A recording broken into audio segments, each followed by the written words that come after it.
Hello children, myself Jagdamba Singh welcomes you all in political science class. We are going through chapter number 2 which is the right in the constitution and this is the 7th part. इससे previous video में हम लोगों ने देखा था right against exploitation और आज हम लोग देखने वाले हैं right to the freedom of religion. Right to the freedom of religion को आज हम लोग डिस्कस करेंगे। तो आइए शुरू करते हैं। According to our constitution everyone enjoys the right to follow the religion of his or her choice.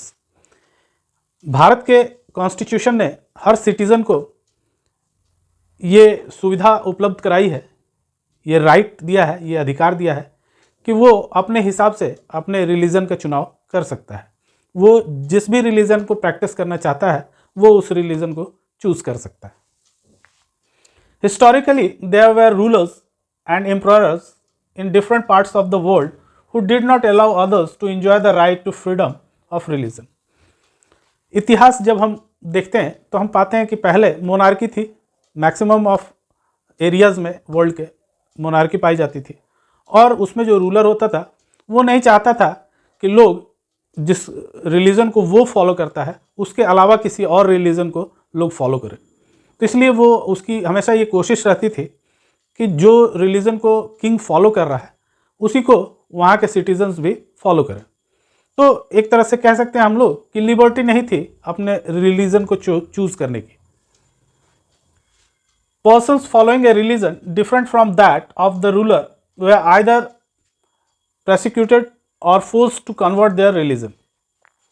जो व्यक्ति किंग के रिलीजन से अलग किसी रिलीजन को फॉलो करना चाहता है तो उसको ये अधिकार नहीं दिए जाते थे और किंग हमेशा ये चाहता था कि जो भी वो रिलीजन को फॉलो करता है उसी रिलीजन को सारे सिटीजन्स फॉलो करें और इसके लिए वो फोर्स को भी अप्लाई करता है। Democracy has always incorporated the freedom to follow the religion one's choice.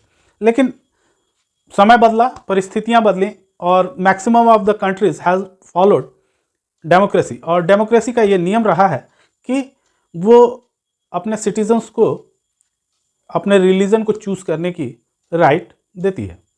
तो आइए समझते हैं कि वो कौन कौन से रिलीजन है और किस तरह उनको प्रैक्टिस करने की अनुमति हमारे कॉन्स्टिट्यूशन में है।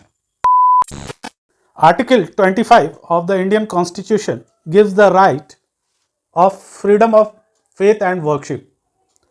फेथ और वर्कशिप करने की राइट देता है article 25 of the Indian constitution. तो आइए इसको समझते हैं कि everyone is free to choose a religion and practise that religion. कोई भी व्यक्ति अपने हिसाब से, अपनी इच्छा के अनुसार वो किसी भी रिलीजन को चूज कर सकता है और उसको प्रैक्टिस कर सकता है। इसकी इजाज़त इंडियन कॉन्स्टिट्यूशन का आर्टिकल 25 देता है। Freedom of religion also includes the freedom of consciences, यानी कि वो ये डिसीजन अपने अंतरात्मा की आवाज़ सुनकर ले सकता है कि वो कौन सा रिलीजन को फॉलो करेगा। उस पर किसी प्रकार का कोई दबाव नहीं है, यानी कि वो आज़ाद है, किसी भी रिलीजन को चूज कर सकता है वो अपनी अंतरात्मा की आवाज़ सुनकर। This means that a person may choose any religion और may choose not to follow any religion. इसका मतलब ये हुआ कि वो किसी भी रिलीजन को, जितने भी रिलीजन्स है उनमें से किसी भी एक को वो चुन सकता है या सबको नकार सकता है, यानी वो नास्तिक भी रह सकता है। वो ये कह सकता है कि मैं किसी भी रिलीजन को नहीं मानूंगा। इसकी भी इजाज़त इंडियन कॉन्स्टिट्यूशन सिटीजन को प्रदान करता है कि चाहे तो वो किसी भी एक रिलीजन को चुन सकता है या उन तमाम रिलीजन में से वो ये भी कह सकता है कि मैं किसी रिलीजन को फॉलो नहीं करता हूँ, मैं नास्तिक हूँ, मैं ईश्वर को नहीं मानता हूँ, मैं गॉड को नहीं मानता हूँ और मैं किसी रिलीजन में विश्वास नहीं करता हूँ। Freedom of religion includes the freedom of profess, follow and propagate any religion. इसका मतलब यह है कि freedom of religion includes freedom of profess का अर्थ होता है आस्था, यानी कि उसकी आस्था जिस भी रिलीजन में है वो उसको फॉलो कर सकता है और उसका प्रचार भी कर सकता है। इसकी इजाज़त आर्टिकल 25 हर व्यक्ति को देती है। तो मुख्य तौर पे हम देख सकते हैं कि किसी भी रिलीजन को चूज करने का और उसको प्रैक्टिस करने की इजाज़त देती है। दूसरी बात कि वो अपने कॉन्सेंसस पे उसको चूज कर सकता है, यानी अपनी अंतरात्मा की आवाज़ सुनकर वो इस सिलेक्शन को कर सकता है कि वो किस रिलीजन को मानेगा। तीसरी चीज़ है कि वो चाहे तो किसी रिलीजन को मान भी सकता है, या ये कहे कि मैं किसी भी रिलीजन को नहीं मानता हूँ, मैं नास्तिक हूँ, ये भी कह सकता है। और उसको ये फ्रीडम है कि वो जिसमें आस्था रखता है उस रिलीजन को फॉलो कर सकता है और उसका प्रसार भी कर सकता है। तो ये तमाम चीज़ें दी गई हैं आर्टिकल 25 में फॉर बच्चों, जैसा कि हम लोग राइट्स के बारे में पढ़ते आ रहे हैं कि कोई भी राइट जो है, जो कॉन्स्टिट्यूशन में दिया गया है सिटीजन्स को, वो एब्सोल्यूट राइट नहीं है, उसके कुछ लिमिटेशंस हैं। तो आइए देखते हैं, freedom of religion is subject to certain limitations. इसके भी कुछ लिमिटेशंस हैं जिनको समझना बहुत जरूरी है। The government can impose restriction to protect public order, morality and health. Government जो है वो सारे सिटीजन्स के प्रोटेक्शन के लिए भी जिम्मेवार है, उसको लॉ एंड ऑर्डर को देखना है। तो कोई भी एक पब्लिक ऑर्डर है उसका कंप्लायंस होना चाहिए, ये गवर्नमेंट मानती है कि कोई भी एक ऑर्डर किया गया तो उसका कंप्लायंस होना चाहिए। जैसे मान लीजिए कि कोई एक धार्मिक जुलूस निकल रही है, उसको सर्टेन एरिया से नहीं निकल के जाना है, उसके लिए एक रास्ता तय है। अगर वो जुलूस अपने निर्धारित रास्ते पर नहीं जाती है तो उस पर फिर लिमिटेशंस लगेंगे, क्योंकि ये एक पब्लिक ऑर्डर है। उनको पहले से एक रूट दिया जाता है कि आप जुलूस को लेकर इसी रास्ते से निकलेंगे। अगर वो रास्ता वो छोड़ते हैं तो फिर उनके ऊपर लिमिटेशंस बन जाएगी, क्योंकि ये एक पब्लिक ऑर्डर है। तो पब्लिक ऑर्डर को फॉलो करती है गवर्नमेंट। दूसरी चीज़ है कि कुछ मोरालिटी के ग्राउंड्स होते हैं जिन पे इन चीज़ों को भी देखा जाता है, जिसमें रिलीजियस प्रैक्टिसेस भी जुड़ जाती हैं। जैसे कि कुछ ऐसी चीज़ें हैं प्रैक्टिस में जो नहीं होनी चाहिए, लेकिन मोरल ग्राउंड पे वो चीज़ें अच्छी नहीं हैं तो गवर्नमेंट उन पर रोक लगाती है।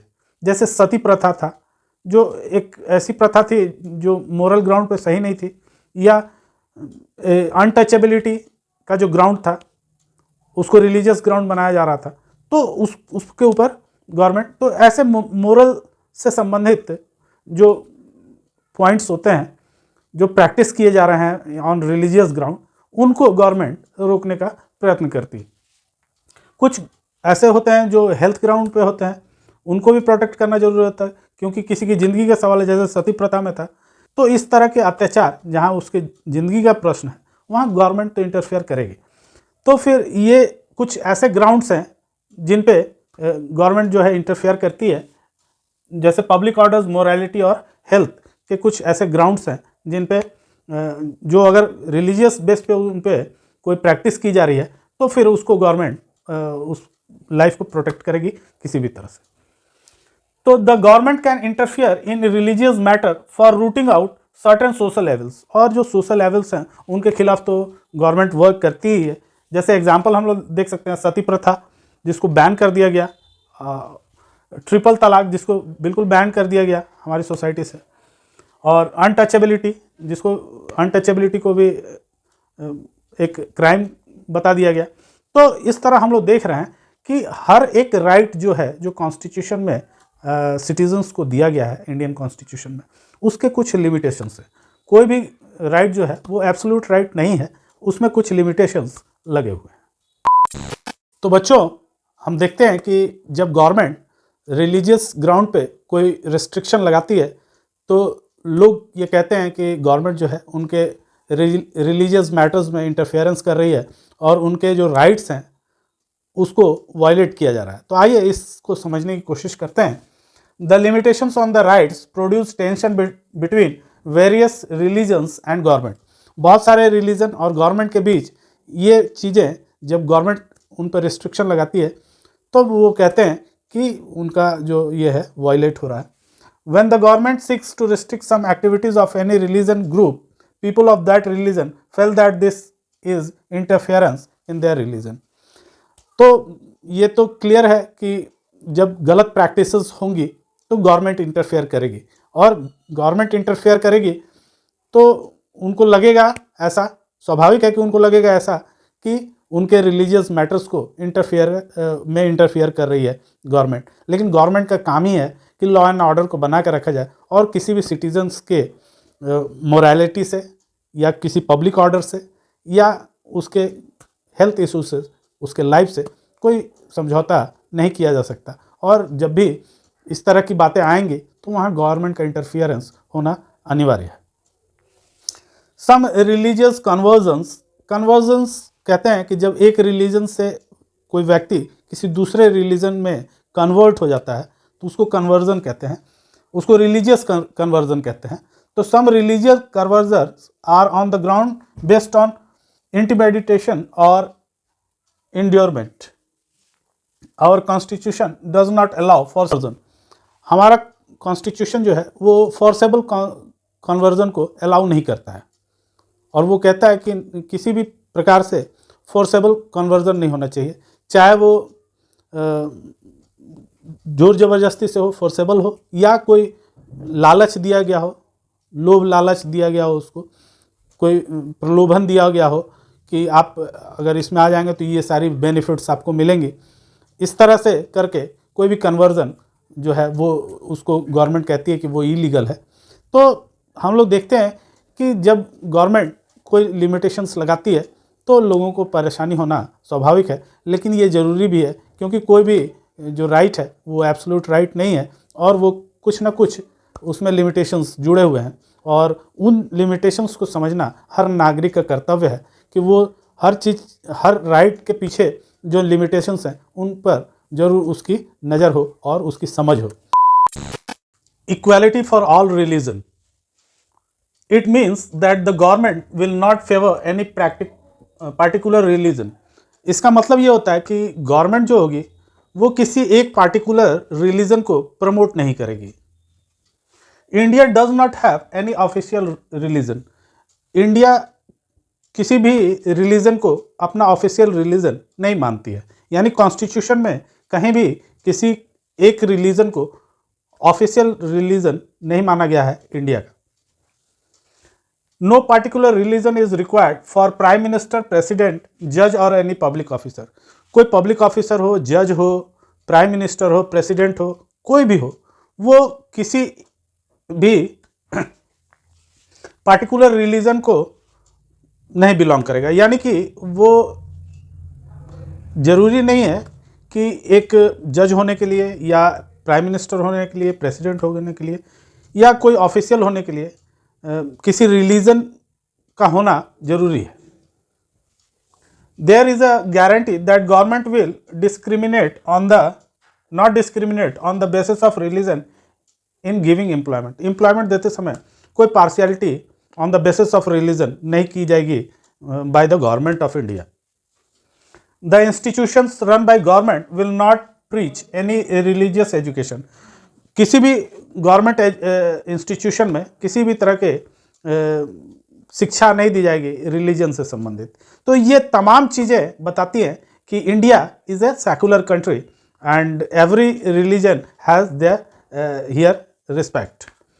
तो यहाँ पर सभी रिलीजन के लिए रिस्पेक्ट है और कोई भी रिलीजन जो है इंडिया का ऑफिशियल रिलीजन नहीं है और सभी पे समान रूप से इंडियन गवर्नमेंट का भरोसा होता है। सारे रिलीजन्स को वो एक दृष्टि से देखती है। तो उम्मीद है बच्चों आपको right to freedom of religion समझ में आया होगा। तो दोस्तों के साथ शेयर कीजिए, लाइक कीजिए वीडियो को और सब्सक्राइब कीजिए। Thank you.